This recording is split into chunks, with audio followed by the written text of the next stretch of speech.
Alright guys, new day, new video. Currently logging this base map. I'm in this Whipple 5.7 all-wheel drive. I kind of showed it a little bit on my YouTube yesterday. I also showed it on Insta if you follow me there as well. So I'm in it, we're logging it. I let it warm up all the way, so just gotta work out all the kinks and stuff. So this one is the 3.0 Whipple, injector dynamic 1050s. Spark plugs are gapped to 0.028 for boost. So we're driving and the fuel trims are a little off, which is normal. Right now we're averaging about plus 12, which is, I mean, pretty good for a bass tune and a blower. So I got some videos to kind of show you, just to kind of see what it's like to be in a Whipple. Still has, it looks like it has a 180 thermostat. I just gotta update the fans for that. I'll be honest, I don't even know what pulley this blower has. I will literally have to check next chance I get. So here's a little viewpoint from what it's like to be in a Whipple car. Let's see if we can hear some whining. Here it goes.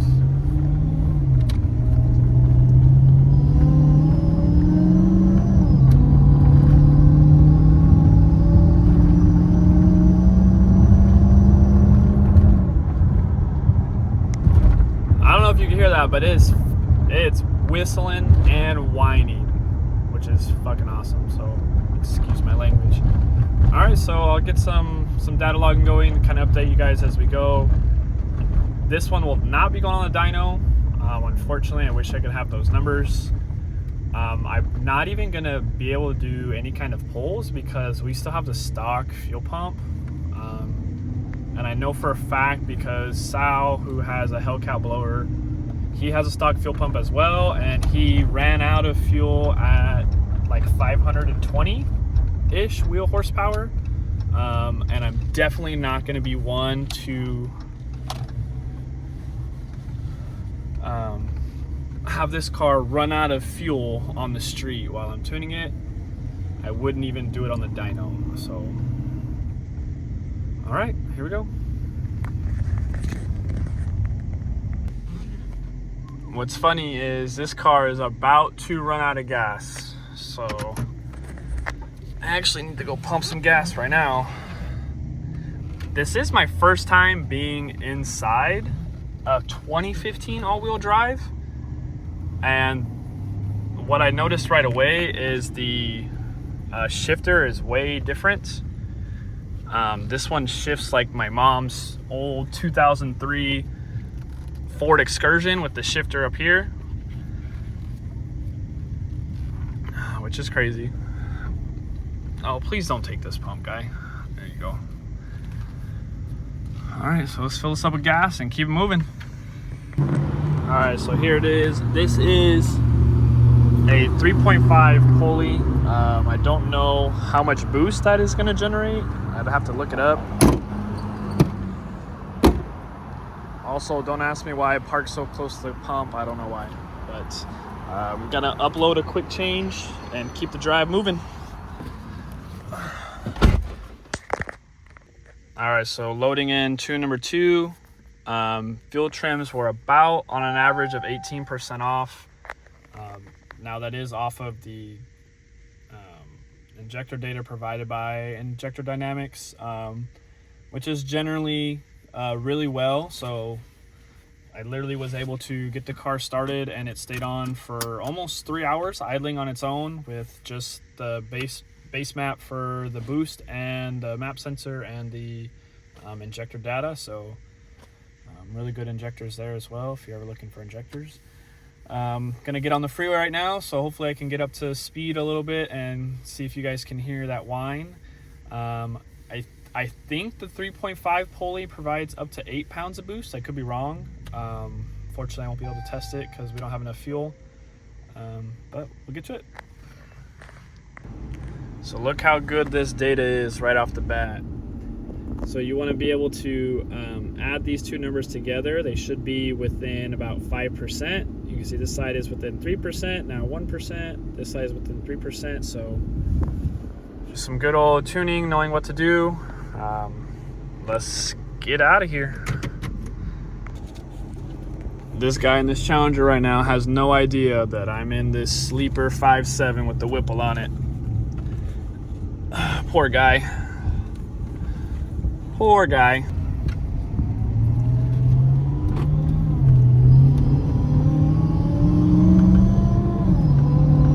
That whistle is loud. Woo! Let me play that back, see if I can hear that. I mean, that wasn't even a quarter throttle, not even going over 50. All right, guys, back. We're on round 3. You can see the trims look a lot better. See if you can hear the whine. So we're out. Woo! That was, I mean, I was barely touching the throttle. That was 1.3 pounds of boost. I can't imagine what this thing sounds like going a little faster. Oh!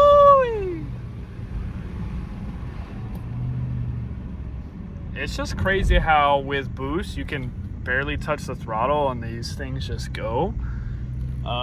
Hopefully that was loud enough for you guys to hear, because I glanced over at the log and that was like 4.5 pounds of boost. Not even full throttle, just, let's see, I'm at 40% throttle, 3 pounds of boost.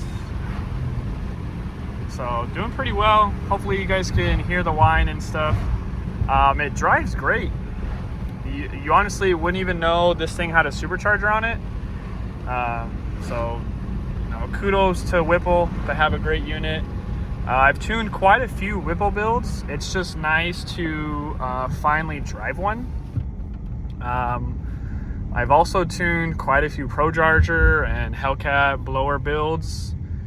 Oh shit, why is everyone fucking flashing their brights at me? The brights aren't on. Oh, the lights weren't on. So, man, good Samaritans. Thanks, guys. I was like the 4th person to flash their lights at me, and I had no idea why. That would explain why the Uconnect screen was dark. Yeah. So let's see. Woo! All right, so I'm getting on the freeway right now, so hopefully I can get up to speed. Have these slow cars in front of me. So like I mentioned, this car does currently have the stock fuel pump. So I'm not gonna do any kind of like full throttleness because number one, I know it's not gonna be correct feeling no matter what I do. And number two, don't want to do that and be out of fuel. Sorry, I had to lower. Oh, I just drove past CHP recording a POV with a computer hooked up. Hopefully, it doesn't look like, it looks like he's staying there, so, whew. Good thing I saw that and I wasn't looking at the phone. So, I'm gonna get over, see if I can get up to speed a little bit, see what kind of boost it makes.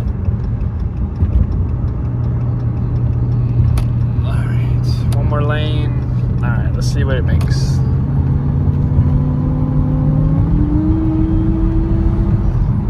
So that wasn't even into boost yet. What the fuck? That's crazy. But man, those fill trims look great. I mean, I could almost just left this on a bass tune, did a couple minor adjustments, and that's how spot on this would have been. So far, no check engine light. We're clearly not in limp mode after going into boost. So, you know, shout out to Alex. Thank you, Alex, for giving me the opportunity. You know, this was installed by JBK. So thanks, Jesse, for the install. I'm going to try to record a little more tomorrow. Fortunately, it doesn't have remote start, so I'll have to like set up my is it called? I have a, can't even think of it right now. It's like a tripod type thing. And just make sure the cold start is fine. I'm super stoked that I got an extra day to tune this so I can make sure it starts fine cold. I know it starts fine hot. Fires right up every time. It obviously dries pretty good, so trans is feeling good. So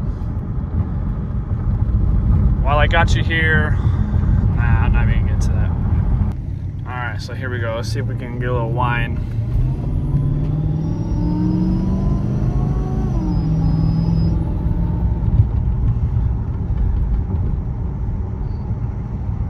Not bad.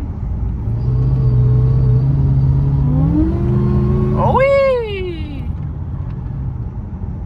That thing wanted to go right there.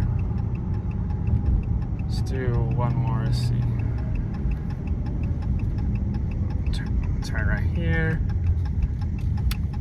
Let's get another one.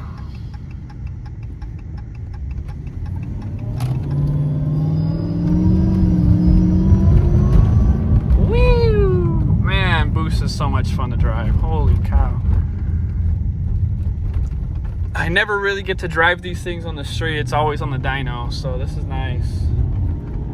It's amazing. The car just feels like it's 1,000 pounds versus 4,200 pounds or whatever these cars are. So, all right, I'll see y'all in the morning. All right, here we are, about 58 degrees outside.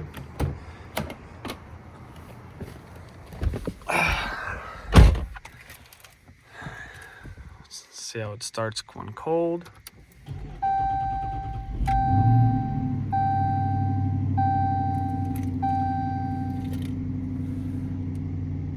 Okay, so I mean, it cranks right away, so it doesn't have a hard starting problem. It just takes a little minute for the spark plugs to kind of ignite that fuel, which is no big deal. All right, pretty satisfied with that.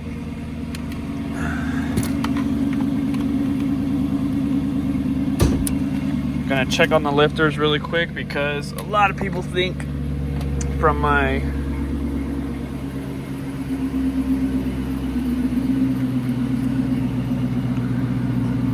YouTube shorts and my Insta posts that the lifters are toast, but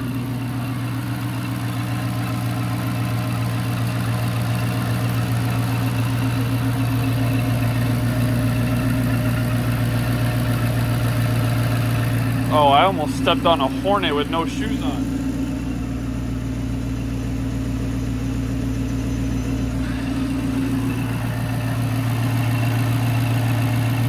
What up, guys? We're back. So I'm gonna finish tuning up this Whipple 5.7.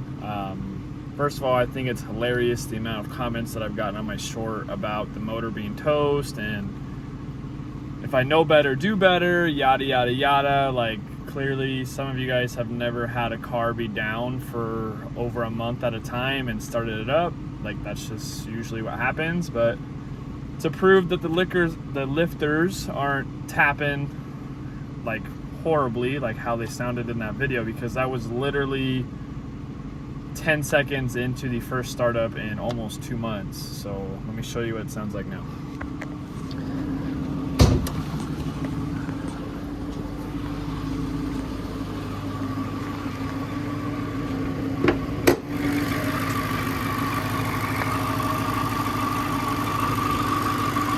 So what you're hearing is that basic normal noise and the loud injector ID 1050s.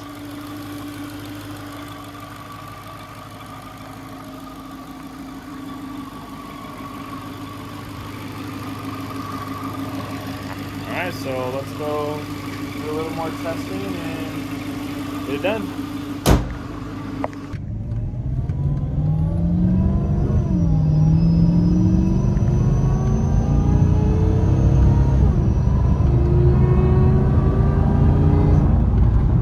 So without doing a full pull, I am gonna just get up to speed quicker. Let's see. I'm barely at half throttle.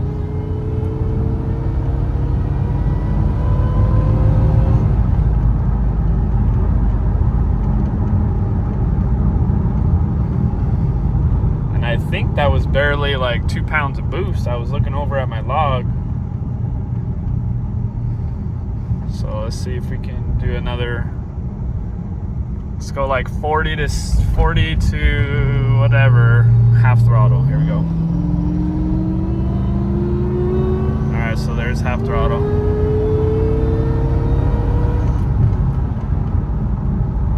Kind of want to reiterate again, the reason I'm not going full throttle is we are still on the stock fuel pump, which is obviously not going to be nowhere near enough fuel to power this thing full throttle.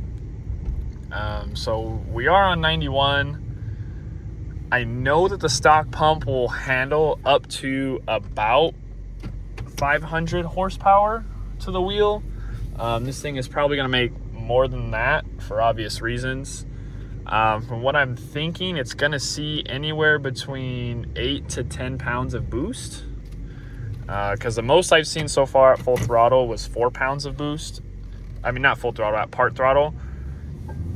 And we don't want the car to switch to open loop because we want those O2 sensors to keep tabs on it and to make sure that we are within range. So like right now, we're doing well. Oh shit, that thing wants to go. Woo! I feel like a little kid driving this car. Just having the blower on there and just it doesn't go away, the whine. It's always there. And that whistle, you hear? Oh my gosh. It's an insane whistle. And I honestly think that whistle's partly from the leg maker intake, because you can hear like the whine is center and the whistle is like almost to the left of the car. But I mean, it's doing well. I mean, on average, our fuel trims are 4% off at part throttle, which is really good. Like I kind of showed you in the earlier clips, it starts up just fine. It hasn't not started. I've tested it hot, I've tested it cold.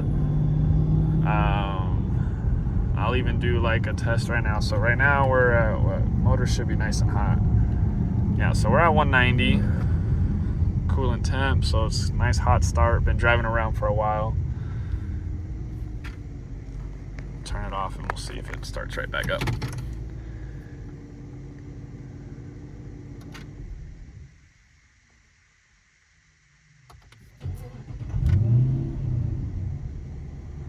Fires right up.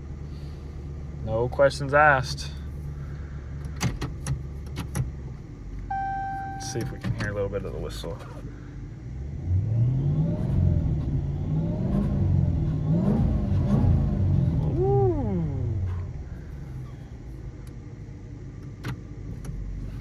I do want a Whipple. These things are nice. Alright guys, well I hope you enjoyed this video. It's just kind of a little something to keep the content going.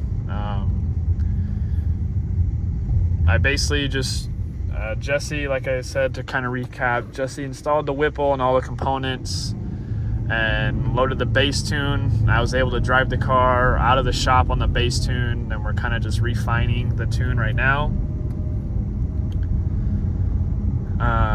Fuel trims are averaging within 4%, which is amazing.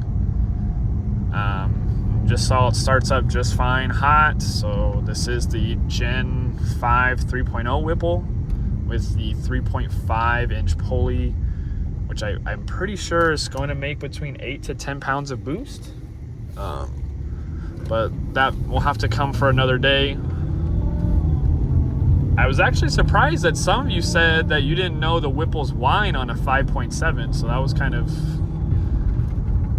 new information, that there's people out there who believe that. So hopefully this can prove that the Whipple does whine. I don't see why it wouldn't.